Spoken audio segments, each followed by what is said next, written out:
आत्मने नमः। अथ अष्टादशोऽध्यायः मोक्षसंन्यासयोगः। अर्जुन उवाच संन्यासस्य महाबाहो तत्त्वमिच्छामि वेदितुं त्यागस्य च ऋषिकेश पृथक् केशिनिषूदन। स्नानतपःकर्म न त्याज्यं कार्यमेव तत् यज्ञो दानं तपश्चैव पावनानि मनीषिणाम्। एतान्यपि तु कर्माणि सङ्गं त्यक्त्वा फलानि च कर्तव्यानीति मे पार्थ निश्चितं मतमुत्तमम्। संन्यासः कर्मणो नोपपद्यते मोहात् तस्य परित्यागः तामसः परिकीर्तितः। दुःखमित्येव यत्कर्म कायक्लेशभयात् त्यजेत् स कृत्वा राजसं त्यागं नैव त्यागफलं लभेत्। कार्यमित्येव यत्कर्म नियतं क्रियतेऽर्जुन सङ्गं त्यक्त्वा फलं चैव सत्यागः सात्विको मतः।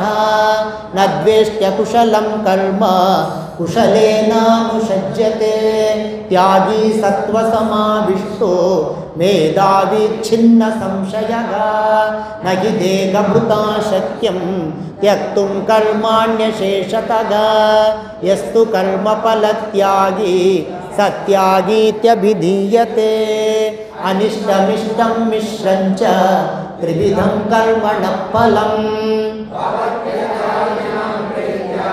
न तु सन्न्यासिनां क्वचित् पञ्चैतानि महाबाहो कारणानि निबोध मे। साङ्ख्ये कृतान्ते प्रोक्तानि सिद्धये सर्वकर्मणाम् अधिष्ठानं तथा कर्ता करणं च पृथग्विधं विविधाश्च पृथक् चेष्टा दैवं चैवात्र पञ्चमं। शरीरवाङ्मनोभिर्यत् कर्म प्रारभते नरः न्यायं वा विपरीतं वा तस्य हेतवः। तत्रैवं सति कर्तारम् आत्मानं केवलं तु यः पश्यत्त कृतबुद्धित्वात् न स पश्यति दुर्मतिः। यस्य नाहं कृतो भावो बुद्धिर्यस्य न लिप्यते हत्वापि स इमान् लोकान् न हन्ति न निबध्यते। ज्ञानं ज्ञेयं परिज्ञाता कर्म कर्तेति त्रिविधः कर्म संग्रहः। ज्ञानं कर्म च कर्ता च त्रिधैव गुणभेदतः प्रोच्यते गुणसंख्याने यथावच्छृणुतान्यपि। सर्वभूतेषु येनैकं भावमव्ययमीक्षते अविभक्तं विभक्तेषु तज्ज्ञानं विद्धि सात्विकं। पृथक्त्वेन तु यज्ञानं नानाभावान् पृथग्विधान् वेत्ति सर्वेषु भूतेषु यत्तु कृष्णवदे कस्मिन् कार्ये सक्तमहैतुकम् अतत्त्वार्थवदल्पञ्च तत्तामसमुदाहृतं। नियतं सङ्गरहितम् अरागद्वेषतकृतम् अपलप्रेप्सुना कर्म यत्तत् सात्विकमुच्यते। यत्तु कामेप्सुना कर्म साहङ्कारेण वा पुनः क्रियते बहुलायासं तद्राजसमुदाहृतम्। अनुबन्धं क्षयं हिंसाम् अनवेक्ष्य च पौरुषम्।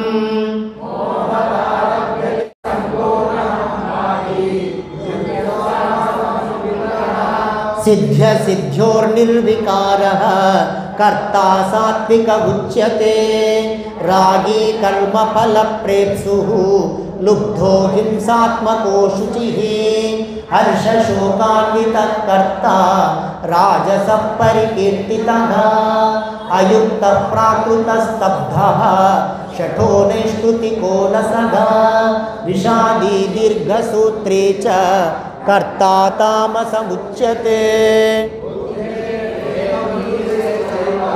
गुणतस्त्रिविधं शृणु प्रोच्यमानमशेषेण पृथक्त्वेन धनञ्जय प्रवृत्तिञ्च निवृत्तिञ्च कार्याकार्ये भयाभये बन्धं मोक्षं च या वेत्ति बुद्धिः सा पार्थ सात्विकी यया धर्ममधर्मं च कार्यं च कार्यमेव च अयथावत् प्रजानाति बुद्धिः सा पार्थ राजसी अधर्मं धर्ममिति या मन्यते तमसावृता सर्वार्थान् विपरीतांश्च बुद्धिः सा पार्थ तामसी धृत्या यया धारयते मनः प्राणेन्द्रियक्रियाः योगेनाव्यभिचारिण्या धृतिः सा पार्थ सात्विकी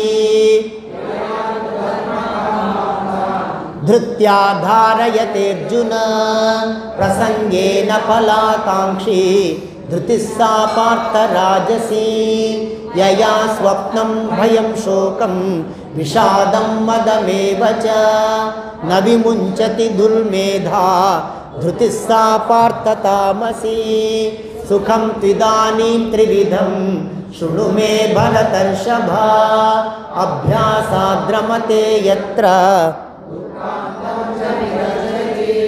यत्तदग्रे विषमिव परिणामे मृतोपमं तत्सुखं सात्विकं प्रोक्तम् आत्मबुद्धिप्रसादजं विषयेन्द्रियसंयोगात् यत्तदग्रे मृतोपमं परिणामे विषमिव तत्सुखं राजसंस्मृतं यदग्रे चानुबन्धे च सुखं मोहनमात्मनः निद्रालस्य प्रमादोत्थं तत्तामसमुदाहृतं न तदस्ति पृथिव्यां वा दिवि देवेषु वा पुनः सत्वं प्रकृतिजैर्मुक्तं यदेभिः स्यात् त्रिभिर्गुणैः ब्राह्मणक्षत्रियविषां शूद्राणां च परन्तप कर्माणि प्रविभक्तानि स्वभावप्रभवैर्गुणैः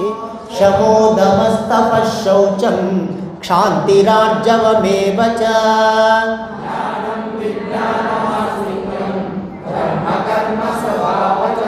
शौर्यं तेजो धृतिर्दाक्ष्यं युद्धे चाप्यपलायनम्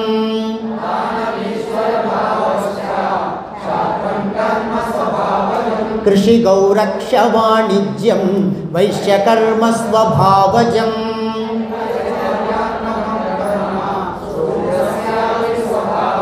स्वे स्वे कर्मण्यभिरतः संसिद्धिं लभते नरः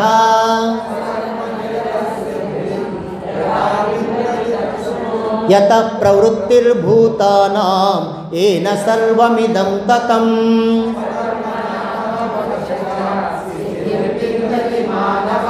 श्रेयान् स्वधर्मो विगुणः परधर्मास्वनुष्ठितात्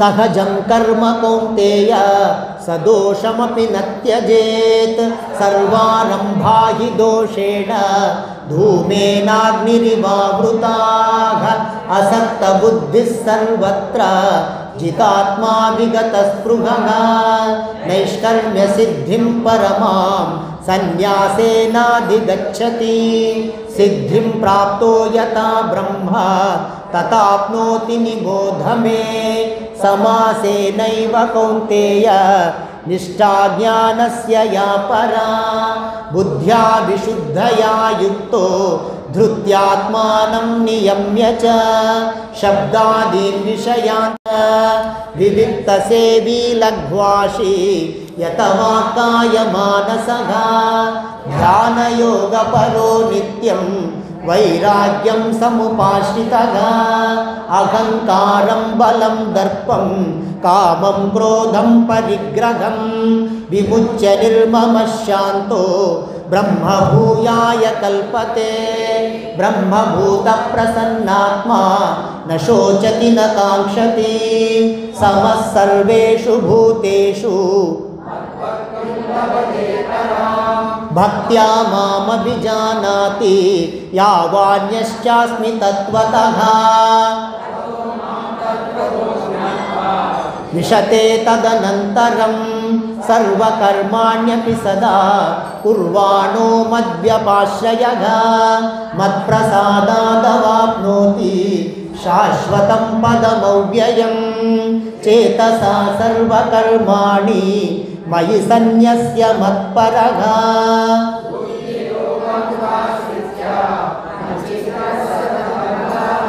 मच्चित्तः सर्वदुर्गाणि मत्प्रसादात् तरिष्यसि अत चेत्त्वमहङ्कारात् न श्रोष्यसि विनङ्क्ष्यसि यदहङ्कारमाश्रित्य न योत्स्य इति मन्यसे मिथ्यै सव्यवसायस्ते प्रकृतिस्त्वां नियोक्ष्यति स्वभावजेन कौन्तेय निबद्धस्वेन कर्मणा कर्तुं नेच्छसि यन्मोहात् करिष्यस्य वशोऽपि तत् ईश्वरः सर्वभूतानां हृद्देशेऽर्जुन तिष्ठति भ्रामयन् सर्वभूतानि यन्त्रारूढानि मायया तमेव शरणं गच्छ सर्वभावेन भारत तत्प्रसादात् परां शान्तिं स्थानं प्राप्स्यसि शाश्वतम् इति ते ज्ञानमाख्यातं गुह्यात् गुह्यतरं मया विमृश्यैतदशेषेण यथेच्छसि तथा कुरु सर्वगुह्यतमं भूयः शृणु मे परमं वचः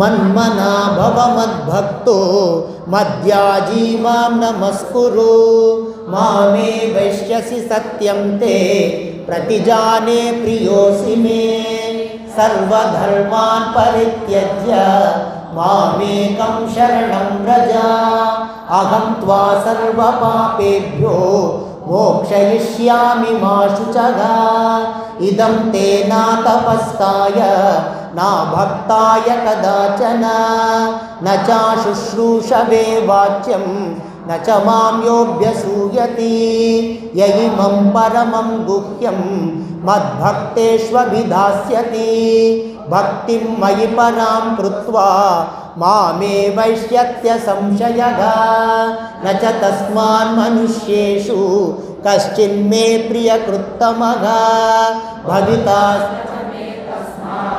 अन्यः प्रियतरो भुवि अध्येष्यते च य इमं धर्म्यं संवादमवयोः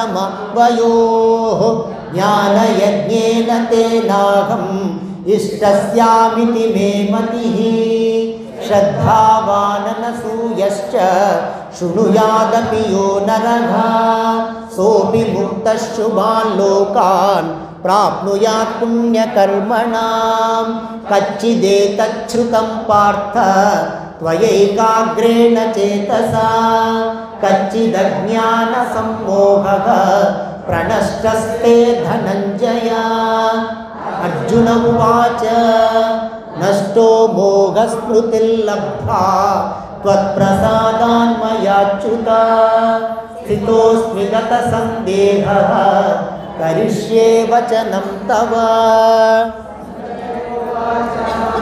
इत्यहं वासुदेवस्य पार्थस्य च महात्मनः संवादमिममश्रौषम् अद्भुतं रोमघर्षणं व्यासप्रसादाच्छ्रुतवान् एतद्गुह्यमहं परं योगं योगेश्वरात् कृष्णात् साक्षात् कथयतः स्वयं राजन् संस्मृत्य संवादमिममद्भुतं केशवार्जुनयो पुण्यं हृष्यामि च मुहुर्मुहुः तच्च संस्मृत्य रूपमत्यद्भुतं हरेः विस्मयो मे महान् राजन् हृष्यामि च पुनः पुनः यत्र योगेश्वरः कृष्णो यत्र पार्थो धनुर्धरः तत्र श्रीविजयो भूतिः ध्रुवा नीतिर्मतिर्मम यत्र योगेश्वरः कृष्णो यत्र पार्थो धनुर्धरः तत्र श्रीर्विजयो भूतिः ध्रुवा नीतिर्मतिर्मम यत्र योगेश्वरः कृष्णो यत्र पार्थो धनुर्धरः तत्र श्रीर्विजयो भूतिः ध्रुवा नीतिर्मतिर्मम। ॐ तत्सदिति श्रीमद्भगवद्गीतासु उपनिषत्सु ब्रह्मविद्यायां योगशास्त्रे श्रीकृष्णार्जुनसंवादे मोक्षसंन्यासयोगो नाम अष्टादशोऽध्यायः। हरिः ओं तत्सत्। सर्वं श्रीकृष्णार्पणमस्तु।